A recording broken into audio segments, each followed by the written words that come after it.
Hello and welcome to 360 Gamercast, episode 149 for Tuesday, the 17th of January, 2023. I'm your host, Mark Webb, gamertag, Pearson ID, Steam ID, Webby360G, and joining me on this very fine evening is...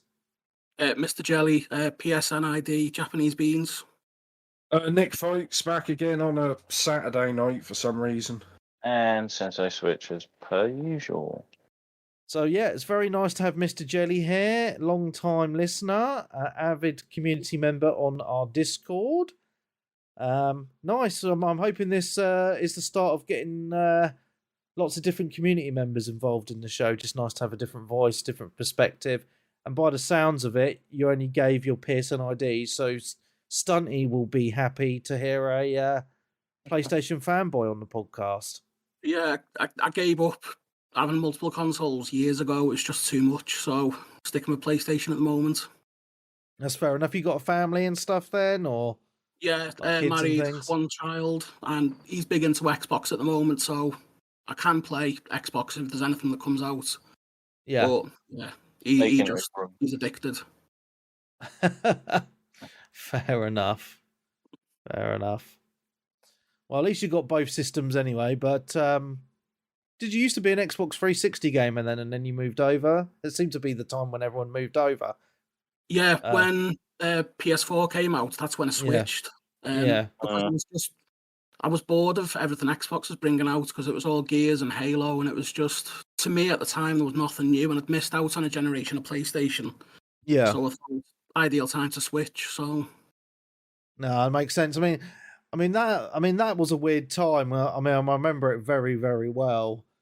Because that at that time, 2013, this podcast was very popular. And it was in a transitional stage because a lot of the community were, it was an Xbox 360 podcast, but then a lot of the community was saying, because of the freeze and stuff like that, we're gonna move over to the PlayStation 4 from the Xbox 360. And it kind of split the community quite heavily, which was a little bit of a shame. But I could see why people wanted to do that. Luckily, I stayed multi-platform, which was really nice. But yeah, it was definitely a transitional time in gaming for sure, and I think a lot of people have stuck throughout and stuck with PlayStation onto the PS5.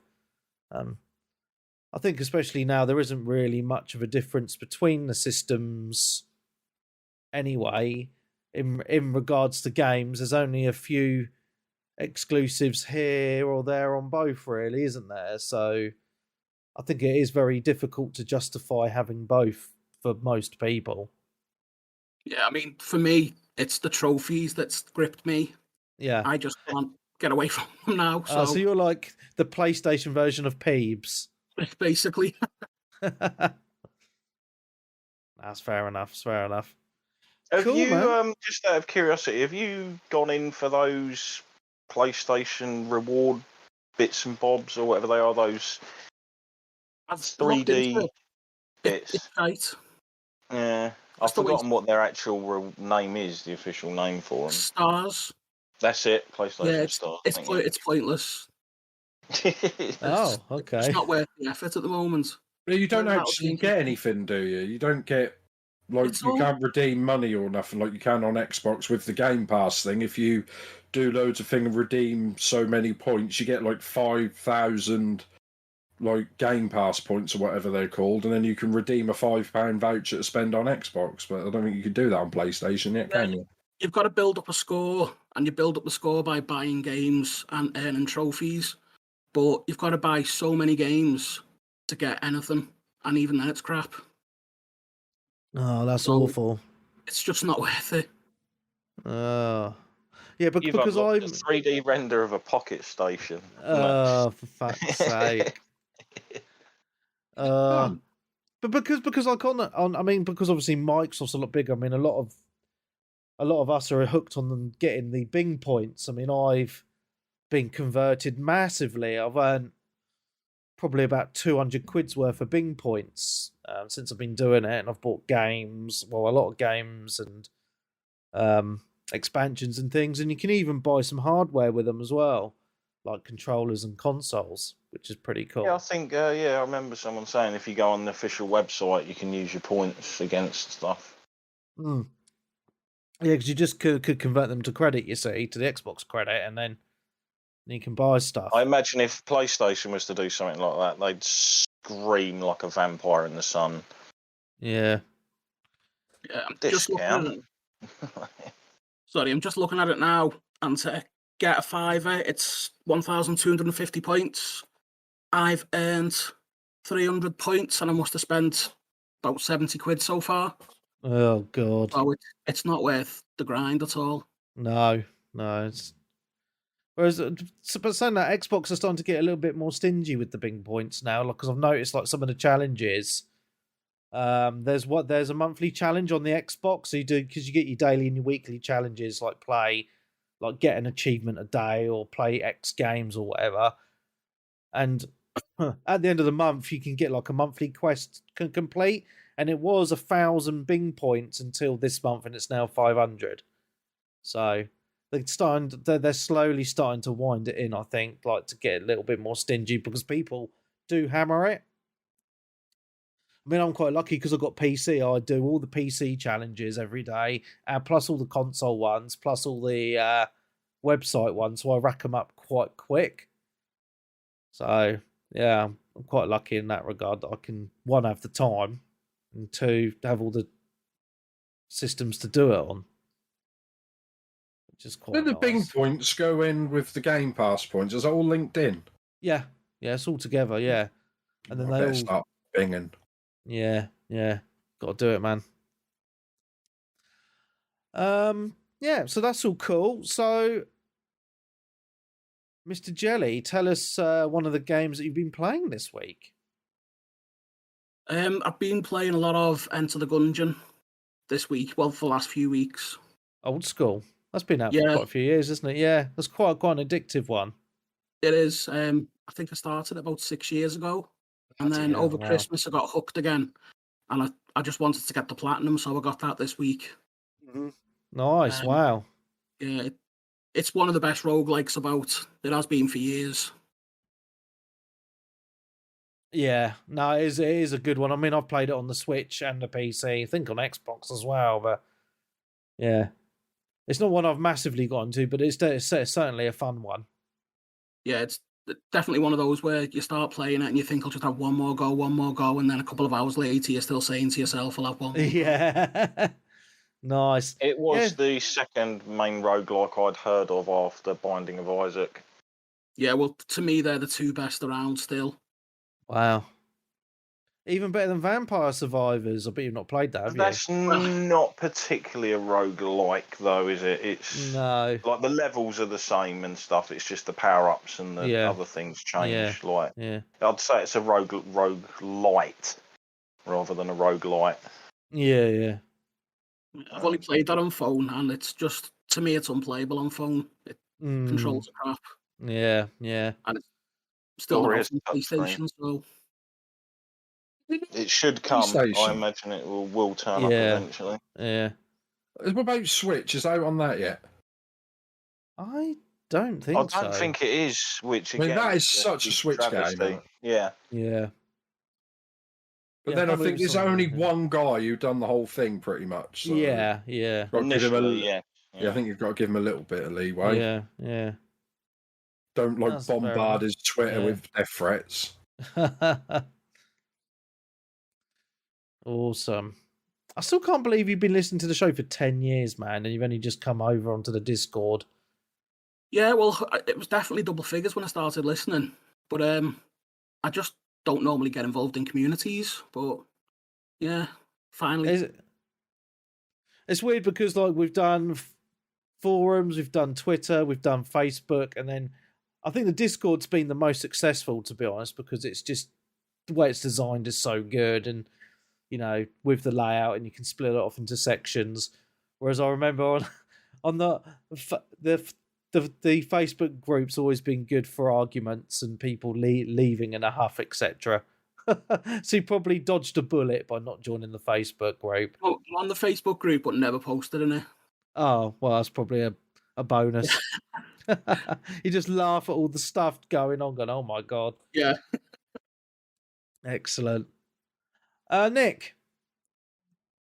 Yeah, so I think this one I started last time, but I finished it now. So I think it was a Tomb Raider Underworld, which I think I started that on the last one, so I finished that on stream, and that's the whole, the 360 trilogy. So I've done all 3 of those. Wow, nice. Like on stream. I mean, I played them before back in the day. I think that last one came out in 2008, Underworld. Wow. So that was like, what, 15 years ago? It must have been around the same time that Dead Space came out, because the remaster's out soon, isn't it? Yeah, I think that was about then. 2000, probably. I think that was a good year. 2008 was a fantastic year from memory. Yeah, there's a lot of games. I think those, especially on Xbox, I think from about 2006 to about 2010, 11 was like the really good 360, and then the last few years of 360, I think everything dried up, and all they were like pushing was Kinect crap that no one really wanted. Makes sense. Then PS3 got really good the last 3 or 4 years with, like Uncharted, Last of Us, and a lot of games like that, which I think that's one of the main reasons people switched over as well. I think I got my PS3 quite late as well.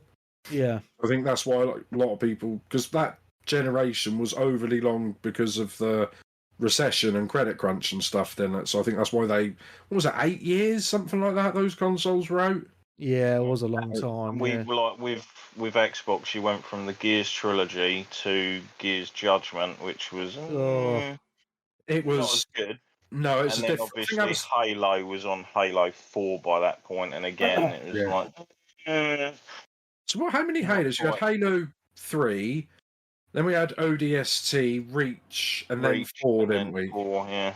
Yeah, so quite a lot of games, but yeah, that was a good old day. But yeah, this Tomb Raider, I finished that. I enjoyed it. There was one bit because I think I had a glitch where you were supposed to do this thing where move a giant block thing, but the button prompt wouldn't come up on the game, so I had to reload the game. But that was one glitch throughout the whole game.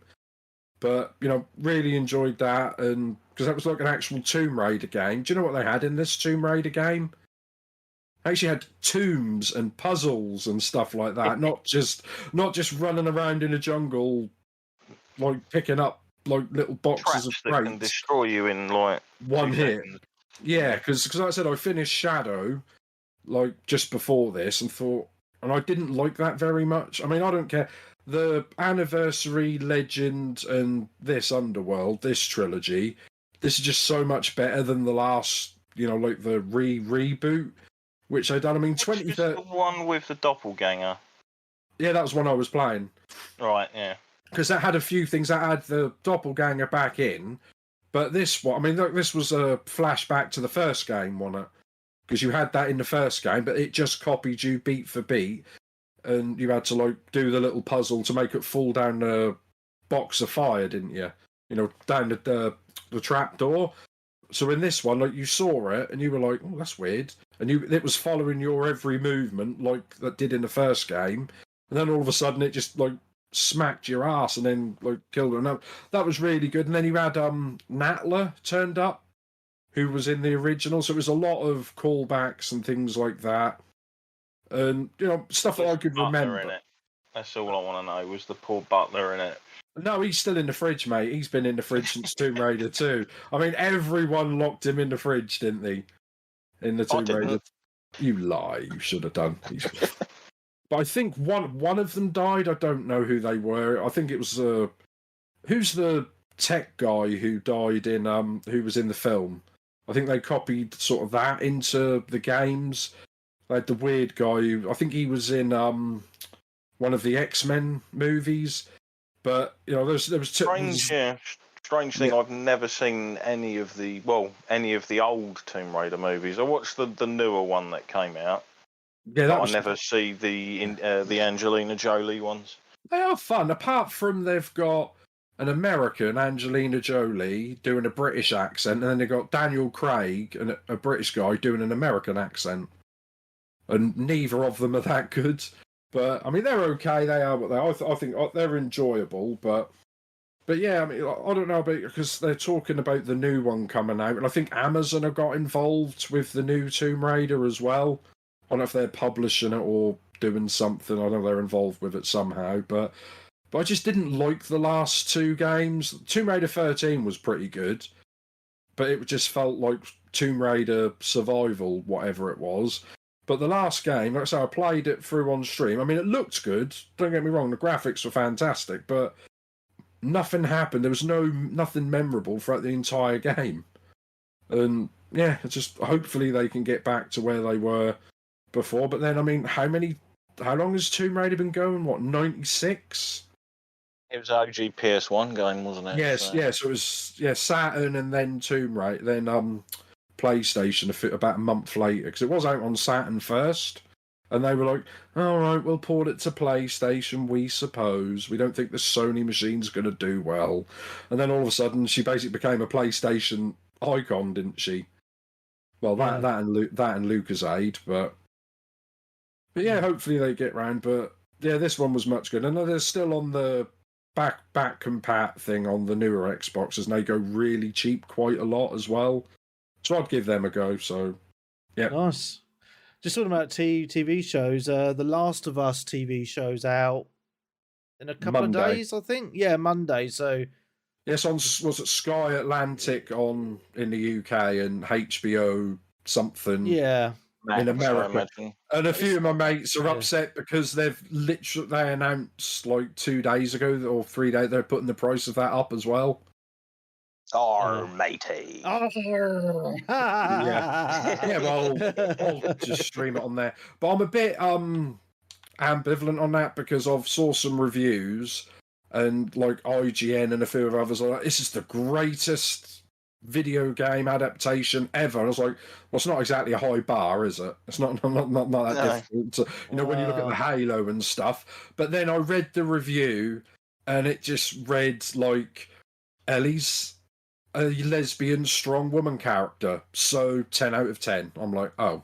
Well, I mean, it's quite interesting because I have had a look on IMDb and Metacritic, and the reviews are very, very high. Yeah, that's what I'm saying, but I'll wait until the fans review it, not the critics, because are they reviewing it because it's good, or reviewing it because they're giving it brownie points because it's woke? Well, I did mention this in our WhatsApp group this week because a lot of stuff is highly reviewed by critics, and then when it comes out, especially on Rotten Tomatoes, there's always this massive difference between the critic reviews and the user reviews. So I mean, I'm feeling quite positive. Like that. No, it's not always. But a lot of stuff is. But I am feeling quite positive on it because I haven't seen anything negative, and usually you'd see something negative. I mean, they've changed a couple of things, haven't they? One of the major things they've actually changed, they got rid of the spores. Oh. Which is kind of random because I'm sure that's how the outbreak carries on and continues when you breathe in the spores. But apparently I did read that. I did read that it goes more into depth. Like at the beginning of the first game with Joel and his daughter. There's like a whole episode on that before it kicks in, if that makes sense. Yeah. Because at the beginning of the game, it's like 5 minutes. These characters, before we put them through the ringer. Yeah. But I think it's coming out weekly as well. It's not like a Netflix all at once thing, which is that's better. I like that. Yeah. People talk about it. I mean, look how well things like House of the Dragon did when that was like weekly and not just dumped all at once. Yeah. I really enjoyed that. If you talk to your friends about, like, when I think the last one properly was like you'd talk Monday or Tuesday once you'd seen like Game of Thrones, and you're like, oh, have you watched it? Yeah. Oh, what about this bit? Oh, this bit was so good. Obviously earlier Game of Thrones, not the last series. Yeah. And But whereas now it's like when Stranger Things was on, oh, have you seen Stranger Things? Yes, but I've only watched this, so I can't talk about it at all. And then you wait for them to catch up or for us to catch up. And by the time you both finish the whole series, you just can't be bothered to talk about it anymore. I think a cool way of doing that, if you've got a group of mates and you all want to watch the same show and it's all like dumped on Netflix, be like, right, let's do this old school, guys. Every Monday night we'll watch it. And we'll do it that way. I know it's hard to do because people like to binge, but yeah, I think that might be a quite cool way of doing stuff with a group of mates. Yeah, that's just my 2 cents on it. Anyway, Darren, talk to me about. Before we get into that, sorry. Yeah. Have you seen the trailer for the Gran Turismo film? No, I'm going to watch it now. See, I thought it was going to be a TV series, much like Top Gear, where they basically go, because it's Gran Turismo, obviously all the history of the car manufacturers and all of those bits and bobs. Yeah, and that's an actual film. It's got David Harbour in it and Orlando Bloom were the two people I recognised. Oh, they'll do well to beat Need for Speed, won't they? That's an all-time classic. Yeah, it's. I thought Need for Speed was palpable. Actually, I didn't mind it. I didn't mind it. It was good. The fact that if you're into movies and like audio and sound, like the cars and the audio track on that is really good. If you're into that, but I thought it was good. I got it on Blu-ray. Yeah, it's supposed to be a story of some young hotshot sort of racing, and they use a lot of camera angles from the game and such. It was only like about a minute and a bit trailer, but yeah, it was kind of weird. Yeah, I was watching the trailer at the minute. It was a film. Yeah. I don't know how well it's going to do being a film, but there we go. Yeah, well, I'll watch it. Yeah. Anyway, what I've been playing, obviously, since we've last been on, Vampire Survivors is still picking away at me. Over time, I've done a fair bit more now on the Legacy of the Moonspell DLC. Have you got the platinum on that yet? I've got 2 achievements left to get. Wow. Are you doing it on PlayStation? Oh, because it's not on PlayStation. No, he's playing it on Xbox. It's interesting, this game, because when you first start playing it, like you have that green level in the woods. Yeah. And then it's a struggle to survive for 10 minutes, and then you get money, and then you slowly upgrade. And then I was getting really frustrated with it, but then I loaded it up late last week, and then I was like, oh, there's now a level select, whereas before it just dumped me straight into the wood level. Yeah, if you actually look, actually you might not have unlocked it yet, but there is a certain point where you can actually check to show you what unlocks everything. So the other way to look it up is look at your achievements. All of your achievements unlock something in the game. Okay. But yeah, it's just really odd. A character or a level. It's just really odd because I went onto the library level, and I completed it first go. Library level's the easiest one in my opinion because it's just left and right. Yeah, and then you can complete a level. Yes, you get up to half an hour, and then like a boss just kills you, and it says level complete.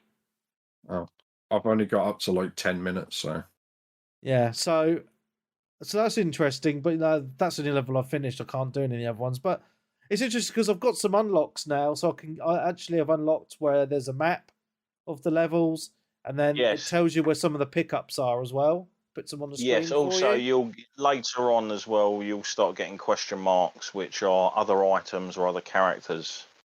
Oh, that you can go to and unlock and stuff. Look, that's what I said. This game is like a massive onion. The more you play it and the more you do, the more you unlock. It's just like constantly rewarding you for playing it. I've actually had a character that I can purchase now in the shop, but it's like 250,000 or 200. Wow. It's a ridiculous amount of money. I was just like, holy shit! But the character can't take damage. It says the character cannot take damage and will die after a certain amount of time. Oh, so all of the characters have different characteristics as well. As you're buying your passive power-ups and all of that stuff in that screen, when you go to your character select screen, it will show you bonus stats or the stats that those characters have. So some of them will start with like a huge area that shrinks after a time. Mm-hmm. There was some woman I used yesterday who apparently ignores cooldown, and I was like, that's fucking awesome. I'm going to get the knife. What a complete waste of a weapon that was, because she throws it literally once every 10 seconds. Even when it was fully leveled and evolved, it's supposed to constantly fire non-stop, and she was firing like a couple every 5 or 6 seconds. And I was like, great. So certain characters work a lot better with certain weapons. But it's just like I've said, we've all spoken about it enough. It's just a fun, addictive game that looks crap to people from the outside more than likely, but when you start playing it and you get into it, it's just so addictive and enjoyable. I'm definitely not playing it right now. I need to get off this green level. Apparently there's more levels. Oh, there's about 6 or 7 levels in total. I just can't work it out. Maybe you tell me, how come sometimes I'll play it and then there's just loads of turkeys everywhere for food, and then sometimes I play it and I just don't see one turkey? Because it's a roguelite. Random. Is it random? Yeah, it's random, yeah. Yeah. Not fair. I want turkey. Obviously at the start when you're playing it now, you want money and things like that. So you that's what I'm trying to do. Get your Poe out with his little garlic ring, because that helps you survive pretty well early on. But then, like I said, when you get super leveled up and you're trying to do the late stuff, you won't touch garlic. In fact, you can actually even get options later on in the game to banish certain items off of your items list, so they don't actually turn up in the randomization at all. That's quite cool. You can like take stuff out. Or you can unlock re-rolls or skips. I bet you feel like you're missing out now, Jelly. Yeah, well, I was just thinking, is there any kind of story with this, or is it just literally... No. Just silly old, like I'd say like just an arcadey sort of thing. There is little light descriptions and stuff for some of the characters. I keep getting this word wrong, the bestiary? Yeah, bestiary, yeah. Yeah, because I sometimes say bestiality, and that's completely wrong. Completely different thing. Yeah, completely different thing. I get those wrong, but because I saw someone got upset because, what was it, Jim, Stephanie, Sterling, that person, wrote some of the stuff for it, so some people got mad because he made one of the characters trans or something. And I'm like, oh. It's the female witch character for some, or the witch character now. It's basically a warlock who pretends to be a witch or something. I just randomly come across it and was like, oh, well, fair enough. I don't really use the character anyway because the weapon that they start with is shit. And I don't like the evolution for it either. I like the guy with the throwing knives. The throwing knives are fucking awesome. And the main starting guy is good as well with the whip, because you can bump the area up on that a lot, and obviously you can slowly go up the screen with it and generally avoid because you knock things upwards. I've only the evolved used version gives you health still. See, the evolved version of the whip gives you health back. So one thing that I figured out, because I was playing it and I was just adding all the different weapons, but it made it. I think it made it quite hard. So what's made it easy for me is just at the beginning only having 2 or 3 and just leveling them up. I find that kills more enemies, and then as you progress, then add more throughout your play session. It sort of depends. Yeah, you'll eventually get to the point of once you've got a weapon evolution unlocked, when those prerequisite items appear in like the random roll, it actually shows you this is for this item's evolution and stuff, so you don't actually have to look it up. And sometimes you'll be like, that's turned up now, I'm going to grab it while it's there, so I can guarantee that you're going to get an evolution. With the new DLC, they added new weapons and stuff to it, which actually use some of the passive bonuses from other weapons. So you can technically get like the orb, the attract orb, which will evolve the water, but at the same time it will also evolve one of the other weapons. But I will say there was a weapon that I did on, I posted the picture in our group. Yeah. Of that run I had. I've beaten that today. I got to level 226 with someone. Wow. But That's there's a pretty awesome. weapon that you evolve and it becomes like blood sword or something. And like when I unlocked it, it said damages yourself, and I'm like, oh. And for the Rich. last 10 minutes, I had to run around constantly getting chickens because my life was constantly being hacked down by my own move. Oh, how frustrating. Yeah. Rich, question: when you get surrounded by the flowers, can you not kill them? You can, you just have to be a bit more They're powered really up. hard Obviously, to kill, yeah. the best passives I will suggest you get early on to make things a bit easier for you with your bonus coins. Attack, experience, and attract. Yeah. The attract orb. I'm just trying to get money to buy things so I get faster experience and stuff. But yeah, just don't expect to clear stages in the first sort of 2 or 3 goes or whatever. Yeah. I mean, it's a good little game. But I still find it quite funny that people, £4 or whatever it is, under £4. Yeah, it's a good game, it was even man. cheaper than that. I thought it was like £2.50. Or was it £4 for like the one with the DLC? The DLC was £1.59, I think, or something. Yeah, because that's go on sale on Steam quite a lot. I think I bought it on Steam. So I said to you ages ago, Webby, I think I said that was a good game, and then I played it once, and then you played it loads. What's actually interesting, you'll probably quite like this, Nick. You can play the game with Twitch chat integration, where your chat will choose your power-ups for you. That's quite cool. You do realise I only have like 10 completely viewers, go against you. Yeah. Yeah, but those 10 people can choose the power-ups, can't they? Yeah, I think what it does is every time there's a vote, it randomises through the people's names in your chat and then picks people that can then vote on the roll. That's quite cool. Oh, that's But also, apparently, the chat can drop things in the game to help or hinder you as well. That's quite cool. That's really awesome. But yeah, I think we've spent enough time on Vampire Survivors, to be honest. So, all right, sweet. Yeah, well, I'm gonna. I picked up a new bit of hardware this week. I got the Elite Series 2 controller. Which version did you get? What do you mean? I just got a black version. Well, they give you one with you get 2 sets now. One with all the paddles and all the extra and the case, and one with just the controller. So I got the black one, which has everything. Yeah. Oh, so you got the big one with all the stuff. because it was on offer on Amazon. Feet first. Yeah, because the white one is 115 quid. And then if you want all the paddle pack and all that, it's another 50. Whereas on Amazon, they had the Elite with all the stuff on sale for 140. So I thought, well, if I want to get the paddles and the case and the charger and shit, I might as well just go all in. And if I think it's shite, I'll just return it, because Amazon are good at returns anyway. Because I had read a lot of horror stories about bumpers breaking really easily and all that.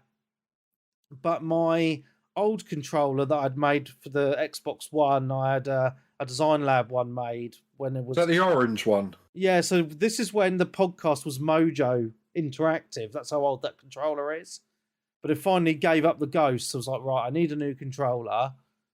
I might as well go for this Elite one. And I was going to order one on Design Labs.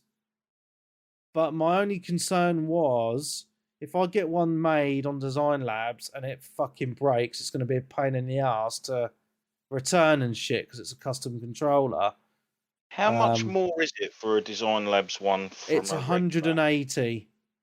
180. I meant like normally, if you're just doing a Design Labs like. Oh, a normal one, a normal controller, yes. 70 quid. Yeah. Oh, it's just only like £10 or so more than. Yeah, but then if you want like the chrome buttons and paint a bit more stuff, I think maybe another tenner. Yeah. I think that's up to about 90, 100, depending on how much stuff you add. Yeah, so I normally I had everything apart from even with the rubber backs and stuff and your gamer tag on.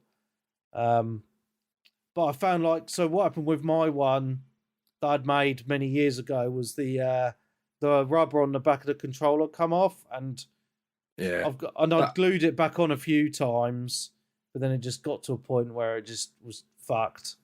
Yeah, that happened with my Elite 1. I told you, didn't I, when I glued it back on and I held it in place and then I realised I'd glued my hand to it and then ripped the skin off my hand. Are you guys like sweaty palm gamers or?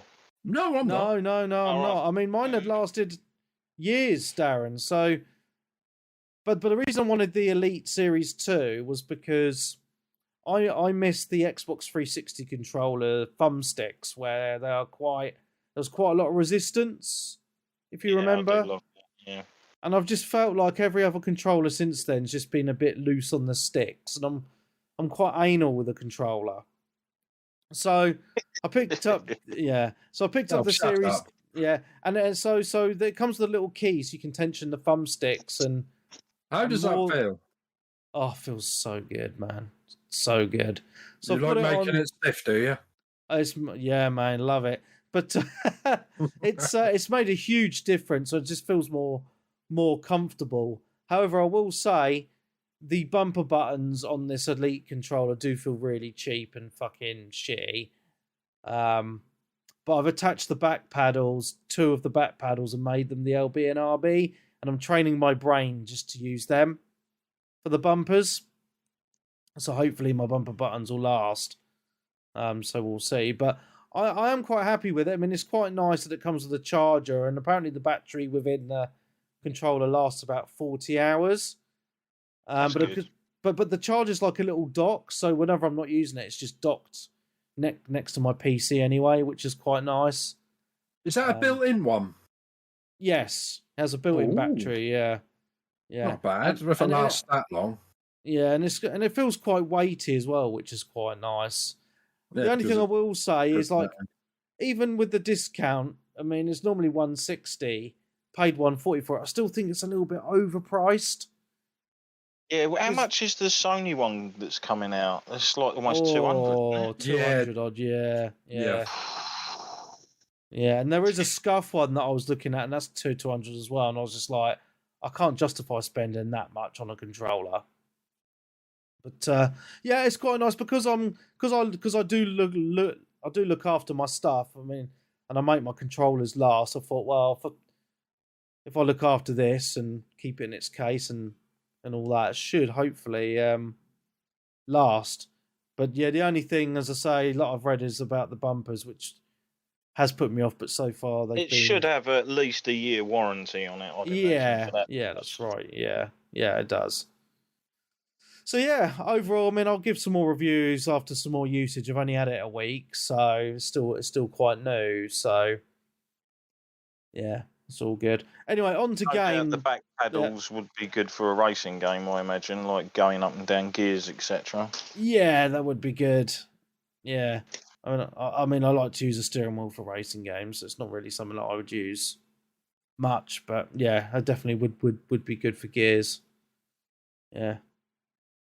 Game-wise, I did complete a game this week, which was on a lot of people's Game of the Year lists, which was Pentiment. Yeah, I finished it this week. I quite enjoyed it, actually. However, I would say I don't think, even if I'd finished it before our Game of the Year show, I would have had it in my top 10, because yes, it's good, but it is basically just an interactive storybook, really. I thought you had it in your top 5. No, I had it in my honourable mentions. Fair enough. Yeah. Is it a point-and-click style game? I can't tell what it is looking at it. Yeah, so basically it's kind of a weird one, because you can walk around in this little village, but it's kind of like there's a mystery going on a bit later, and you just kind of go around talking to all the townspeople, and there's a hell of a lot of text to read. So this is why I'd say it's more like an interactive storybook, because you spend 90% plus of your time just talking to the townspeople and reading a lot of text, and I mean a lot of text. But yeah, as I say, the story's really well done. It is enjoyable. And it does turn into a bit of a spoiler, but it does turn into a bit of a murder mystery. So you have to like figure some stuff out and stuff. But it's hard to say without spoiling, really. But it's voiceovers, or is it all just text? A lot of it's text, but you don't actually solve anything because you get to a point where you can kind of decide who the murderer is, but then the game doesn't ever tell you if you're right or wrong. It just adds into the story, if that makes sense. So there's there's a lot of different choices that you can make throughout the game, which is quite cool. But yeah, it's enjoyable because it's done in like this really cool art style, which you see from all like those old paintings. It's medieval style, isn't it? Yeah, 14th to 16th century kind of art. Yeah, and I really dig the art style on it. To be honest, I think it's really good.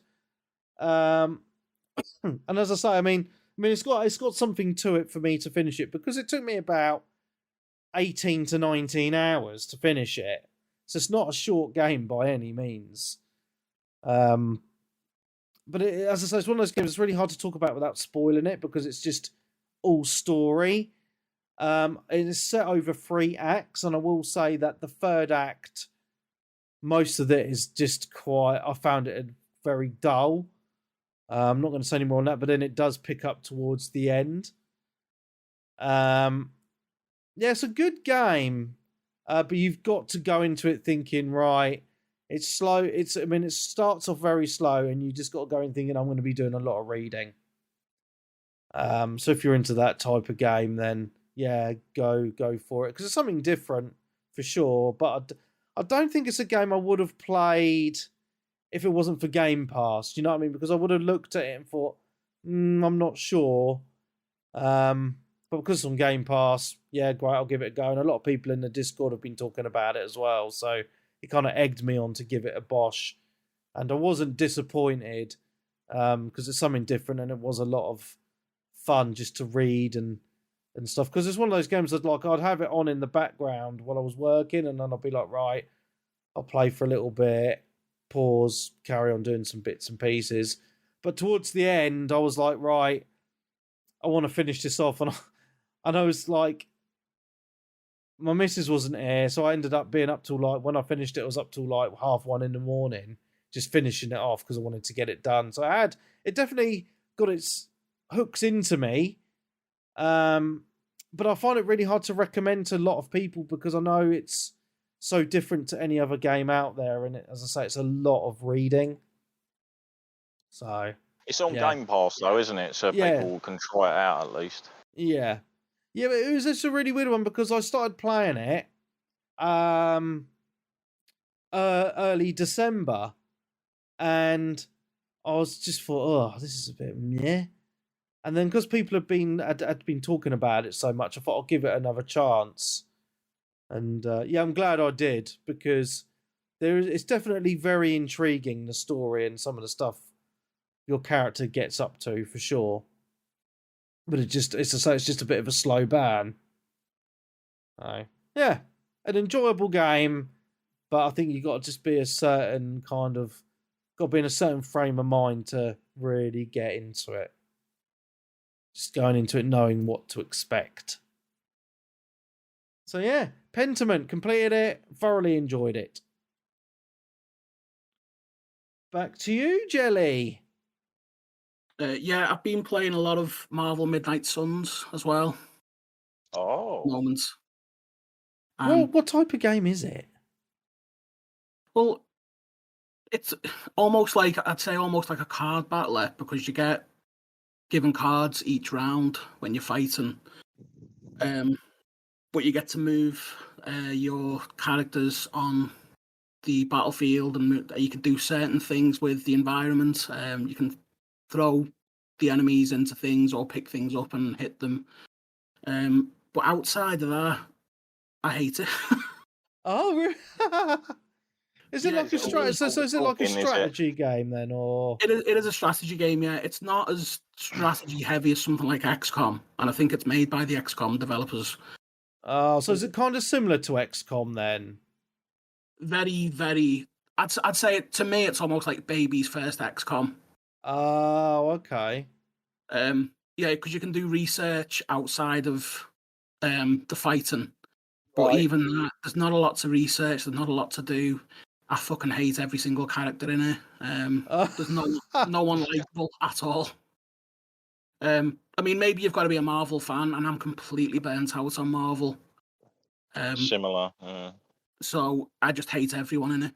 The fighting's good, but it doesn't. To me, it doesn't come quick enough. The fighting, because you go to a battle and then you've got to do a few other things and then rest and then battle again, and it's too slow in places. But it is enjoyable once you get into the fights. Okay. It's just because I I've seen a imagine few there people is, playing it. Yeah, sorry. Yeah, I I've was seen a about few to- people in the community playing it. I was going to say, I'm sure there must be a mode in their game, like a battle mode, where you can just sort of like play against other players or something, or is that not available?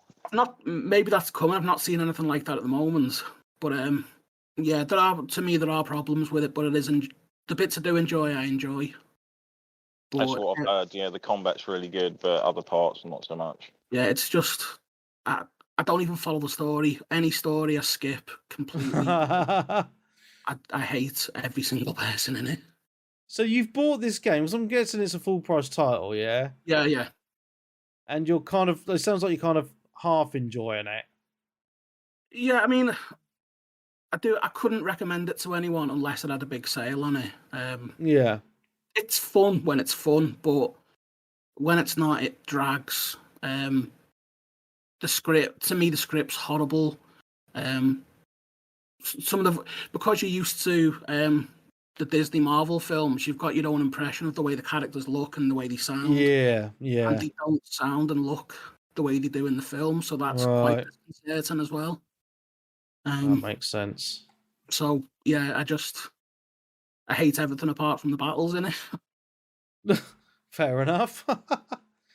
Interesting, because I know Sly's picked it up this week, isn't he? And he's really enjoying it, but I know he's a big Marvel fan, isn't he? So Yeah, he said he is a Marvel fan, so someone like him might get a lot more out of it. But for me, just no, the battles are where it's at, really.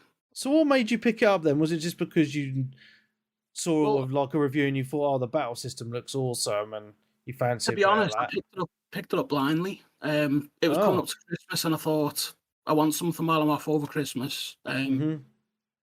Just picked it up. I knew it was a strategy, so I thought it's something I can get into over Christmas.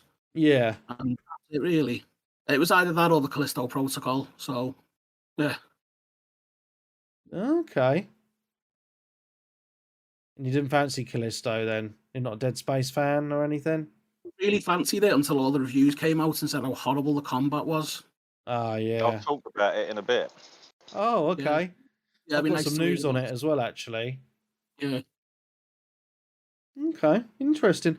Well, I'm glad you're enjoying the Midnight Suns, because it's just really weird, because the thing I like about the Discord, and more people who are listening need to join it, and those people that refuse to come off the Facebook group need to join this, because I get a lot of game recommendations just from Discord, because it shows you what people are playing.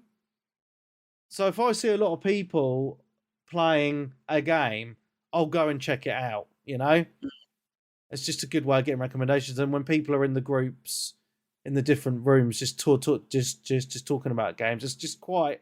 I find it really insightful, because it's just interesting to see what people are playing and talking about. Yeah. And because there's about 3 or 4 of you who are all playing Midnight Suns at the moment, I just thought, oh, that must be an all right game then. There's quite a lot of people playing it. Yeah, I mean, if you can get it like discounted, it is worth it, but I wouldn't pay full price. It's not worth it at all to me, anyway. Enough. Yeah. Fair dues. Cool. All right, ball back to Nick then. Well, obviously, I think they know if they listen to the Game of the Year one, I got my new console then. I got my PS5.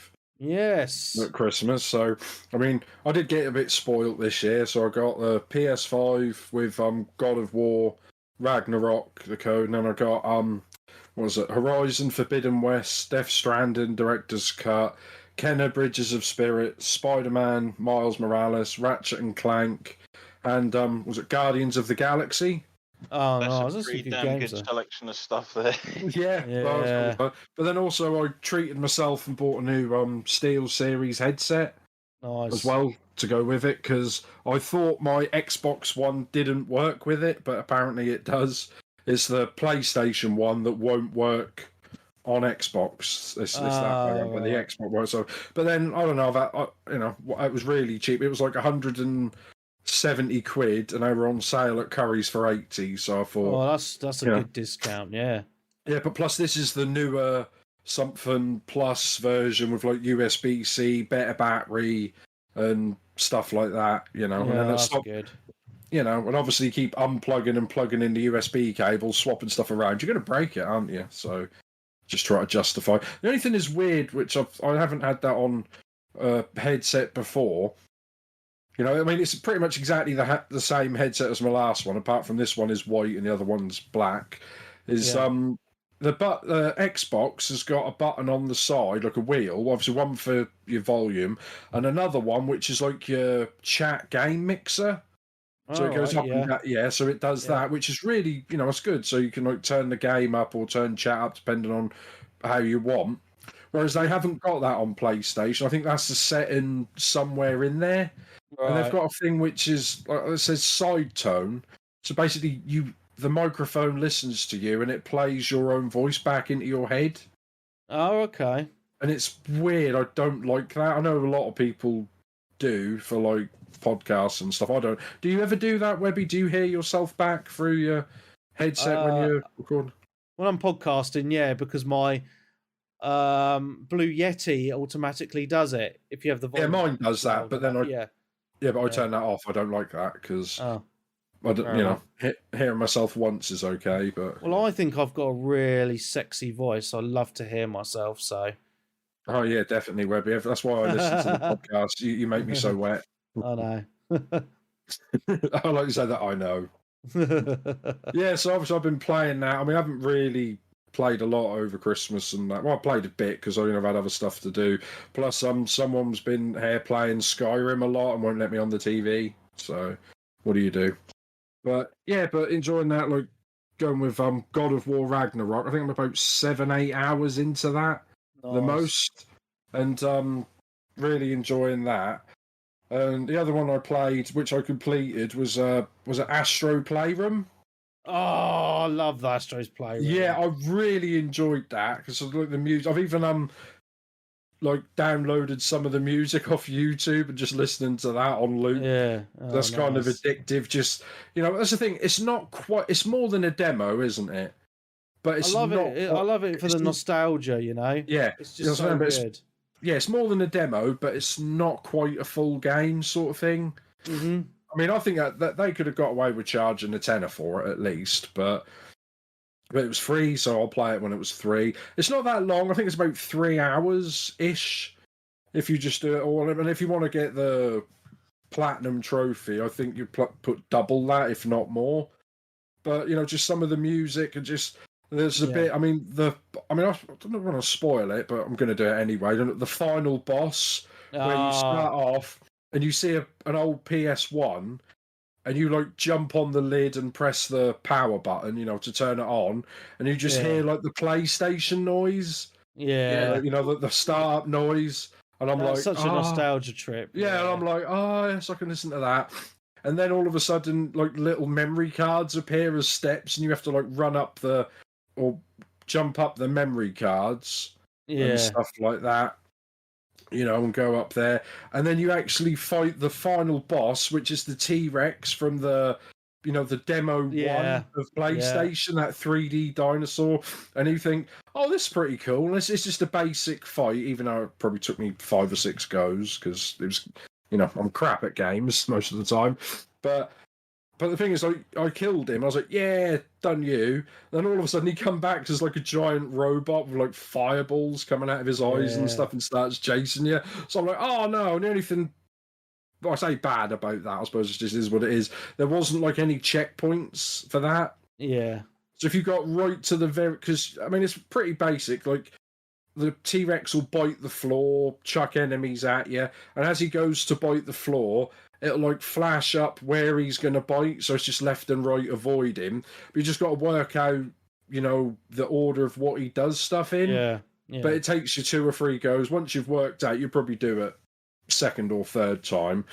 But that was really good. But also, like, which is really cool, like collecting like all the collectibles in there. Like you collect, I think, all the different versions of the PlayStation consoles you can collect. Yeah. You get like the PS1, the little white one, and then like the adapter, the TV adapter. Yeah. And then you're in the main room with where they all are, and you can interact with them and like jump on the PS2 and hit the button, and then like the the disc ejects and things like that. And it makes the same noise. And then also like the PSPs and stuff. But anything I won't say addicted. I mean, I don't know if I'll get the platinum. I want to play it again, but I think it's the only thing left is to get the platinum. Is in the main area, you get like a little toy machine where you have to put your coins in, which you collect. Yeah. And it's really weird because I'm getting used to the PS5 because it's got, I don't know if you guys like those, what are they called, the adaptive triggers? Yeah. I don't know how they work and whether or not they're just going to break eventually, but it's like you pull the trigger down and it gets hard, and then it clicks. Yeah, I thought you'd say, you pervert. But you do that and then it gets harder, pulls in. And it's just really, I think it's just a really cool game. And I don't know, because they haven't done an Astro, like a proper game for the PlayStation yet, have they? Because I know they did there was a VR game, which apparently was really good, but I don't think you can play that not VR. Right. I think that's a VR required one. So, I mean, it'd be nice if they did something like that. But I've also watched the. I think I saw most of them. Like there was you see the little Astrobots, like they're all in like PlayStation cosplay. Yeah. So one of them was dressed up as like Resident Evil, and they're trying to walk through like one of the doors of a loading time. And then you got Dante from Devil May Cry, a Ghost of Tsushima person. I've saw most of them, but then there's a few videos on YouTube that does like all of them. So I just watched one of those to see them all. But it's a good game. I enjoyed it. But that's fantastic, mate. Yeah, it's a really good showcase for the controller, because the PS5 controller, I think, is really, really good. Like the haptic feedback and the triggers, and it just feels so good. Yeah, it does. Use it fully though. Like most games, I was going to say, but most games don't really use it fully. Whereas, like as I say, like Astrobot is a really good showcase for what they could do with it. However, it does kill your battery on your controller quick. Astrobot. Well, I think that was the same with the PS4 with the touchpad. They were like, "Oh, you could do this and you could do that and things like that," and then it just became press the touchpad for a map, and that was it. That's it. Infamous, you could do graffiti, and then that's what I'm saying. That was that a launch title or really close when it Infamous? It was about 6 months after launch. Yeah, so I think there was a lot of things like that, but. I mean, it's good. I mean, I do like this controller. It does feel like a new controller, whereas the Series X is just... It's just an Xbox controller, Yeah, they've just added one button and changed the D-pad, and everything feels the same. It feels a little bit heavier than the last one, but not a lot. So I don't know. But the rumble, or whatever they call it in that, does seem a lot nicer or different to the older consoles.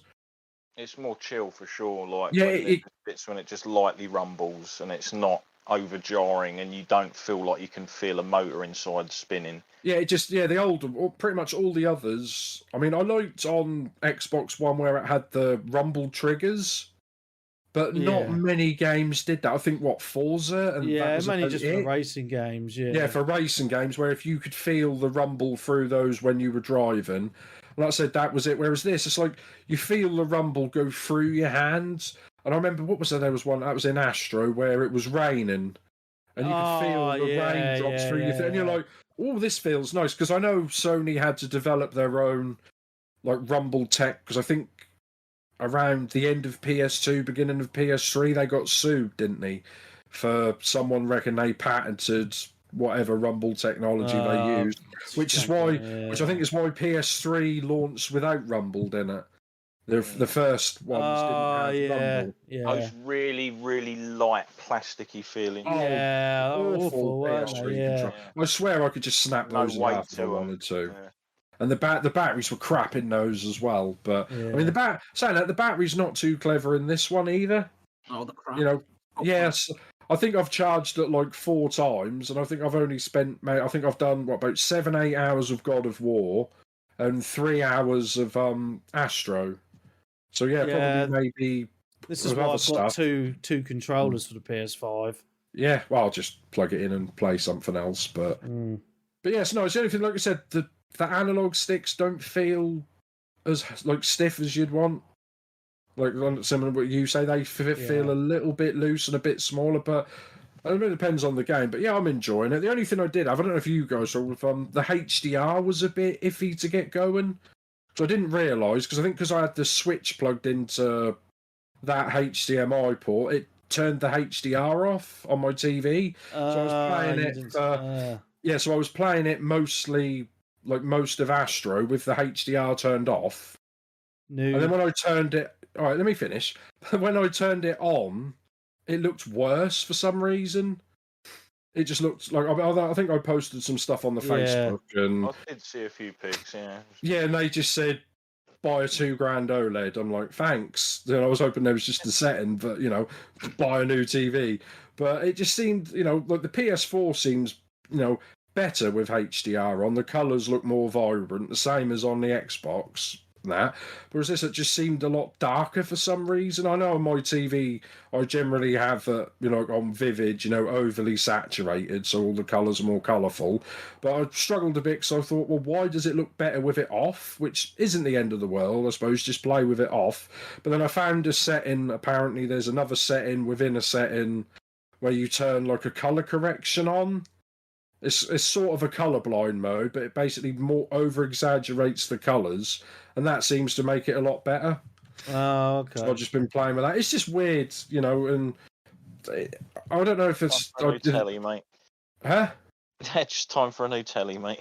I've only had that 4 years, mate. That cost me like £1,500. Well, they're saying that works better with an OLED. I was like, I don't want an OLED, but then, I don't know, it seems all right now. It doesn't matter. I mean, even if you play it without HDR on, it still looks really nice. But I see what a lot of people say now, where the PS5, I think it's the dashboard and a new controller, it feels like a new console, whereas the Series X feels like another version of Xbox One, doesn't it? Yeah. With the same dashboard, which I like what they're doing, so you can backwards and forwards compatible and all that sort of stuff, and not wanting to lose player base, and you can play with stuff like that. But I don't know, do you guys think they should have just completely abandoned it and just had a whole new thing? No, I mean, I think because it's all about the games, isn't it, at the end of the day, and it's a bit of familiarity with the same dashboard and controller.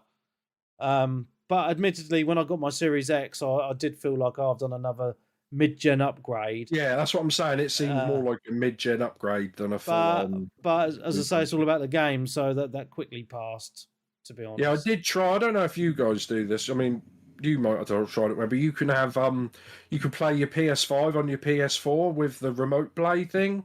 Oh, all right. In a different room, because I thought, well, because I stream, obviously, and I've got my PS5 in the living room, and I stream from like a little games room office, so I didn't want to keep unplugging everything and moving it about.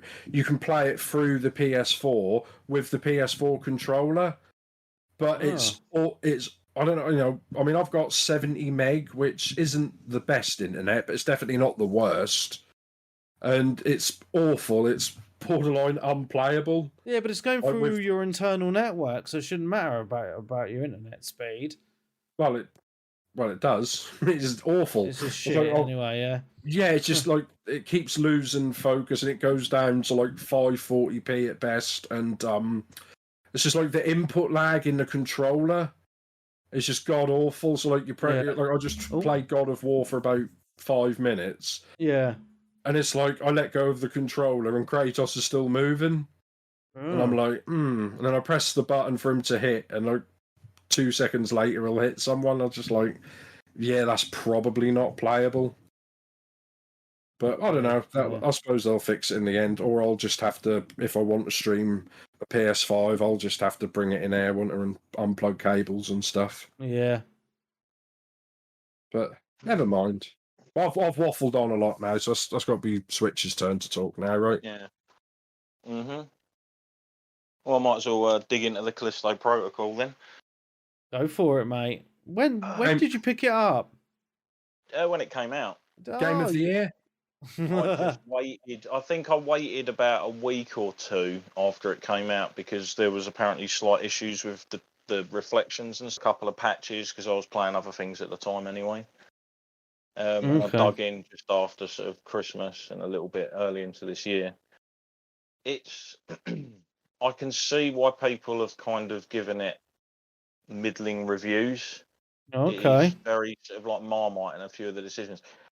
It's half fantastic and half kind of frustrating, in my opinion. So it's got that beautiful Dead Space atmosphere, very sort of like creepy and weird stuff going on, typically renowned for the guys who made it. But then there's things like the melee combat in the game. It doesn't particularly work how you'd expect melee combat to work in an action game like that. It's basically like a QTE. All right.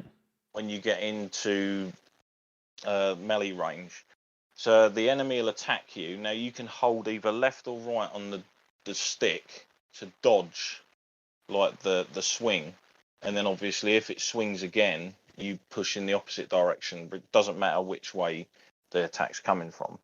Is that true? Because I've watched the Angry Joe review, and they said that's probably the easiest like dodge mechanics that's ever been made in a game. Yes, you will guarantee to dodge as long as you just hold left or right, and they took the piss as they tend to do. But yeah.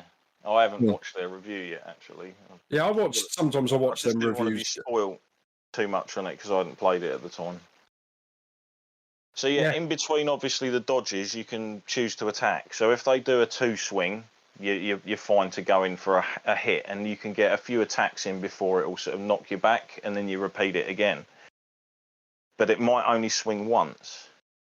In which case then you might be going for the dodge and it moves around. Now if you realise you've come out and the delay between you thinking, I'll get an attack in, it doesn't matter because they've already started swinging again. It's almost like if you don't push the right combination at the right time, you'll take damage, you'll get hit. Okay. So is it not like Dead Space then? Like, because like the thing I wanted to ask about it, because I've not actually watched any videos or anything, is it made by the Dead Space team? It's made by the original developers, right. Yes. So I thought it was just going to be like a Dead Space clone where you get the weapons, you could chop all the limbs off the enemies and stuff. Or am I completely wrong on my assessment? No, they've got their own thing. You basically get like something that's like a 3D printed gun. Right. That you can swap out. And it obviously contains ammo. You pick stuff up, you exchange it in like a fabrication station. Okay. And it'll upgrade it, and you can choose to purchase different upgrades for the different parts of the weapon, so faster reload, etc., bigger capacity, the usual kind of stuff. Yeah. The other thing you'll get in the game is like a gravity gauntlet that you can pull things towards you to fire off, typically, or you can grab an enemy and like slam it up against something for damage, or maybe send it into a fan. Okay. Have they got loads of jump scares, or is it more atmospheric? It's kind of a little bit of both. There was a part of the game very early on when I literally got lost for about an hour. Oh, really? because I know very early on in the game you don't have a map, so you don't know where you are, and you generally don't know where you're supposed to be going. Because technically you wouldn't. You're a stranger on this place, and you're not going to be like, yeah, it's exactly there. But someone will tell you something, and then you've got to try and work your way there. So there was a bit where I was bouncing back and forth between two parts because something I was supposed to interact with wasn't popping up unless I was literally almost sitting on it to open a door to be able to proceed forwards. So that kind of bummed me out, that there wasn't really a great sense of like direction and telling me what I've got to do. So it's fun exploring for a while, but when you've gone back and forth about 5-6 times, it's like, and the guy doesn't move particularly fast either. Sort of like lumbers about a bit. And the other annoyance is the game runs off a checkpoint system.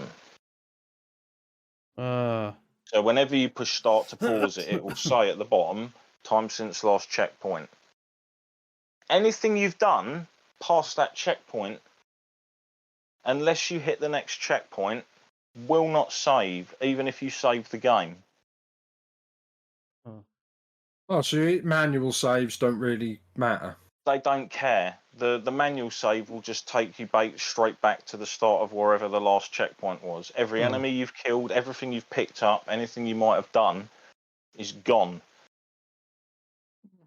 Unless you hit the next checkpoint. Because I went for a portion where I was sort of playing for it for a fair bit, saved it, and then when I reloaded it, I was right back. And it's like, oh, that's nice. That's perfect. Now, I'm hoping there's a point in the game where you can trigger like a constant checkpoint, where you can interact with a shop or something, and when you come out, it auto-saves. But I just don't know. That seems like a bit of a bizarre decision to me. What are the enemies like in it? Because I remember Dead Space, there was quite a few memorable enemies. Are these more generic or...? They're kind of more, so far, they're kind of more like mutated humans, etc. Mixed with the odd, like, murderous robot thing that you kind of stealth out the way of because you're pretty inequipped to deal with it. So there's a little bit of stealthing about as well. And when the guy stealths about, when you talk about someone crouching and moving slowly, this is the person they're going to talk about. I've never seen anyone move so slowly in the crouch position. Like when you're trying to sneak up behind enemies to stab them, it's like, come on, just a bit. Oh, his turn. Thanks. Idiot. Oh, well, straight into a QTE fist fight thing then. So I'm hoping the more I put into it, the better it gets. But first impressions were like, yeah, the atmosphere, the slight familiarity, and then it was like that. Don't know about that bit or that bit. What about the graphics? I've heard that's probably one of the best looking games. Oh, it does look pretty damn nice, but then a lot of that's going to be down to sort of like flickering lights in corners and stuff, creating more of an atmosphere, etc. Yeah. So you've got like the usual sort of med bays, locker rooms, shower places, like you get ambushed, etc. Yeah, makes sense. But yeah, I'm intrigued to sort of go for it. It's not something I'm just going to be like, right, I'm done with it. Yeah. Because it's got that hook there somewhere that makes me want to persist. And occasionally you'll find a game at the start where certain things do kind of annoy you, but then you persist with it and it just starts to click. It's a strange one because I was looking forward to this coming out, and then I saw all the reviews, and it I was just like, yeah, I was exactly. And I did see in the news as well, like they were expecting it to sell 5 million units by now, and it's not even sold 2 million yet. So it's definitely not sold very well, which is a shame. But yeah, it's just because I was just expecting it to be another Dead Space, but it just seems like it isn't. No, I mean it's nice that it's its own thing in a way. There's just, I think a few aspects to it. People are like, oh, I wish you hadn't done it quite like that. Everything else you got here going on is good. That's what you had me on, the hook. But also, isn't Dead Space remake coming out like this month as well. Certainly a couple of weeks. Yeah. Yeah, so they kind of maybe that rained on its parade as well. I don't know. I think this was something people were looking forward to.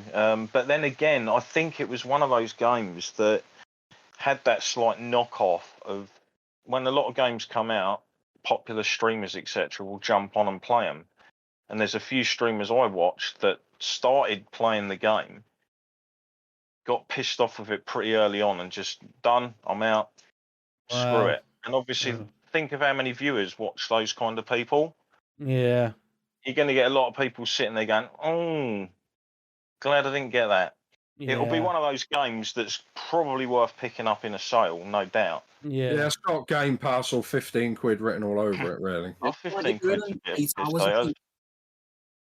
What's that, mate? I think you can finish it in about 8 hours, can't you? So that's a big no for a lot of people. Well, you can say that with like Resident Evil and Resident Evil 2. If you know what you're doing, you just gun through them and stuff. I know this game's got 8 chapters, I believe, and I'm sort of like just starting chapter 2. Right. After sort of 3 or 4 hours. Don't forget, I would obviously spent an hour fucking running back and forth between 2 areas, not knowing where to go. Yeah.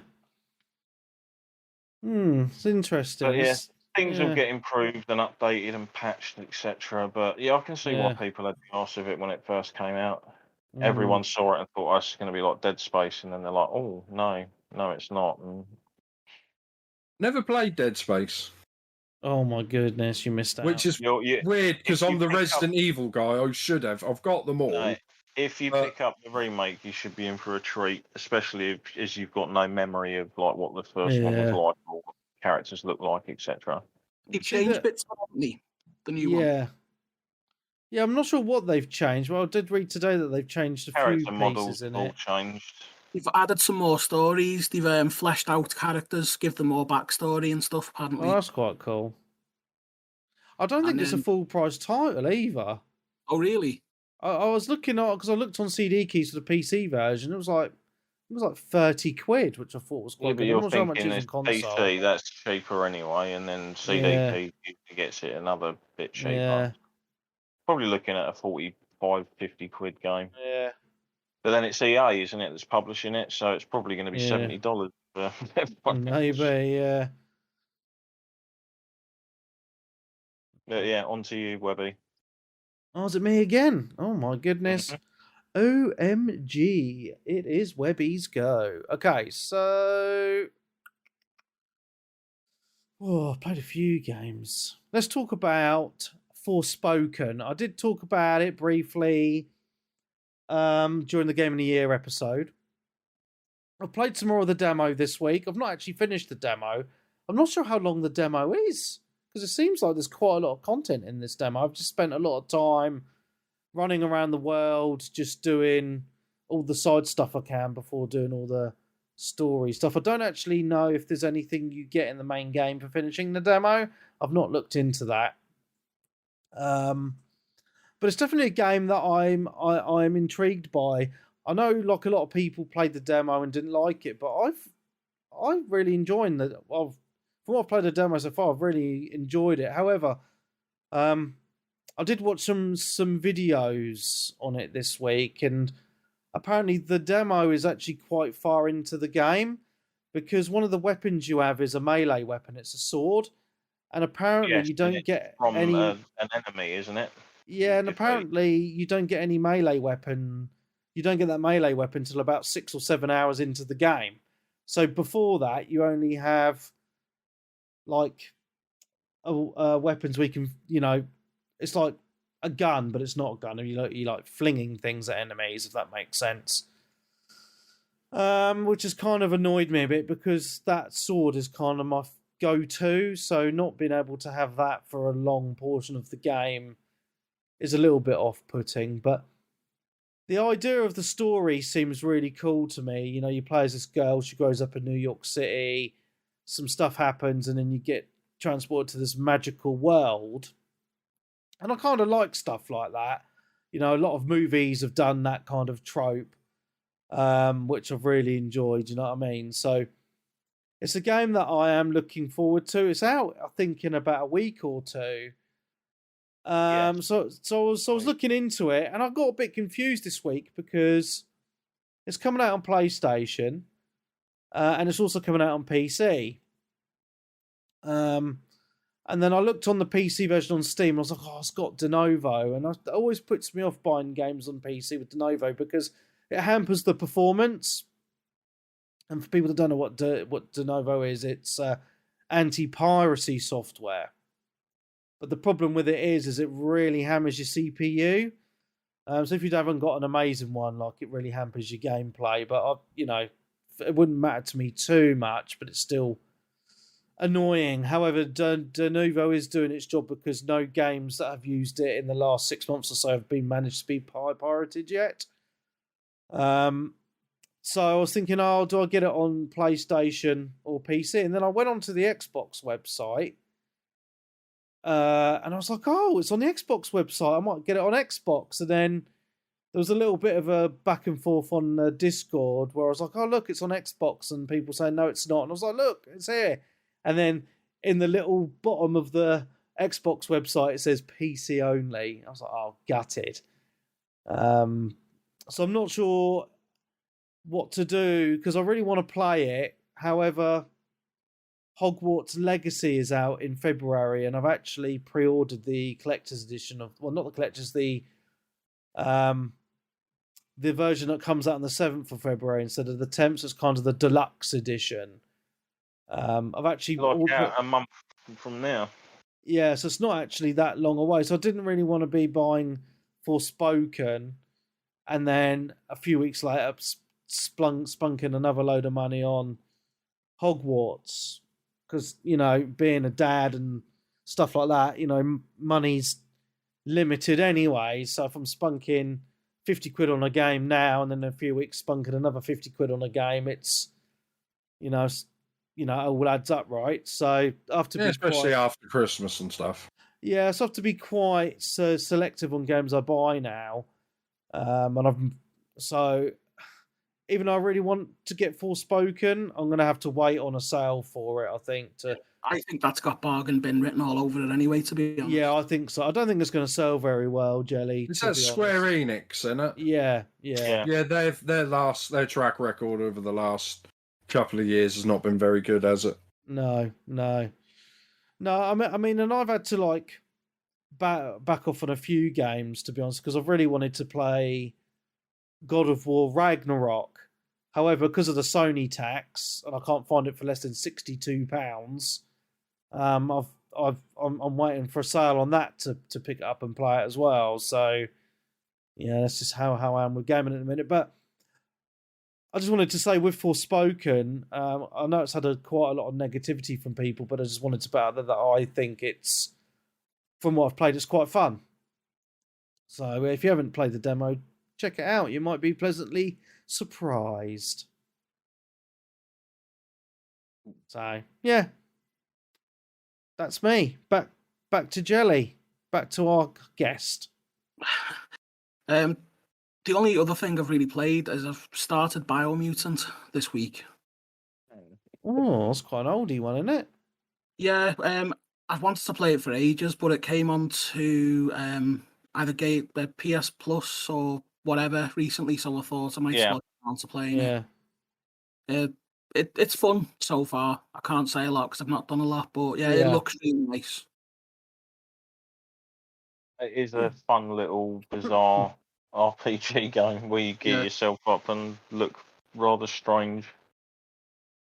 Yeah, I've played it a little bit when it came out, and it didn't review very well, but I quite enjoyed the little time I spent with it. I just got distracted with other games. Quite a cool little hack and slash animal game, Yeah, it seems it.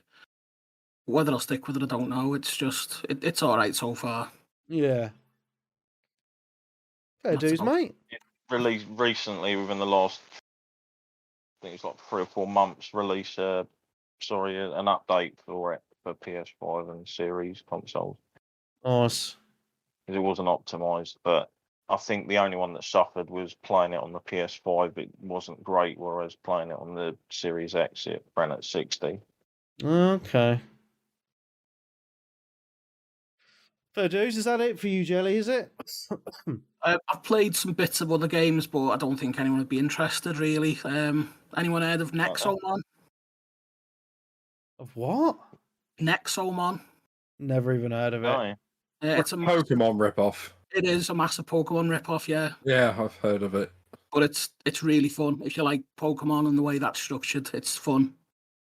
Okay. But the Nexomon, the creatures in it, fucking hell, it's like you can see where they've got their inspiration from.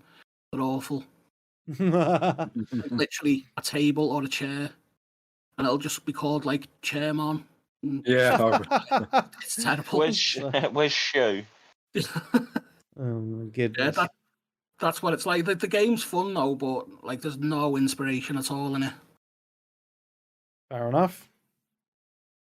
I guess we're And back that's to all. Nick then. Okay. I think I'm done because we Okay. talked about. All I got is Vampire Survivors. Already talked about that quite a lot. Tomb Raider. Yeah, I mean, I watched someone play a shitload of Skyrim. Does that count? I can't. No, it doesn't. No. No, it doesn't It's count. still a fantastic game. Yeah, it's I can't believe how still old good. it is now. It's over 10 years old now, isn't it? Yeah, I mean, it runs quite nice because we've been playing it on because it got a Series X update, didn't it? And Yeah. PS5 to like 60 frames per second. I mean, was it 2011? So it's like, Yeah. I suppose 12. Is it 12 years old or old? No, yeah, it'll be 12 years this year. So already 11 and a bit, but still runs really. It still looks and runs really well, and it's like quite big. Playing it on like the big 65-inch TVs. She like playing it standing in front of the TV because you feel like she's in the game, which Nice. is a weird thing to. Well, I like it, but she's doing quite well. She doesn't play a lot of games like before. She played like a lot of like Mega Drive and stuff back. Yeah. And she like watch it, but she's like I said, she's not very good with the analog sticks and stuff. But now she's flying around like a good. And she killed Lydia though, which made me very upset. Huh. She killed Lydia, and then she saved after she was dead. I was like, you what? You killed Lydia? Oh, damn it. You know, who's going to carry all your shit? But yeah, so Cool. that's me probably done. What about you then, Darren? Anything else? Oh yes. Oh. All I'm going to say is this year started off pretty well. I've been playing One Piece Odyssey.